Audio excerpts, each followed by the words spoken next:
செவிகளில் மின்னும் நஞ்சணி கண்டனம் சன்னழகு அவனை போல் ஒரு அஞ்சான் நீ பெற்ற சக்திகள் அனைத்தையும் மறந்து போவாய்.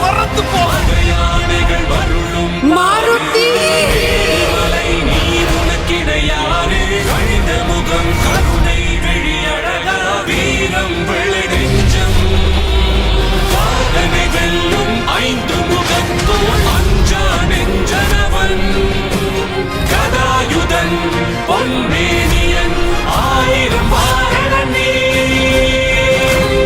ஜனை மைந்தன் வாயு புத்திரன் அனுமன் புத்தம் புதிய தொடர் நாளை மாலை 6:30 மணிக்கு.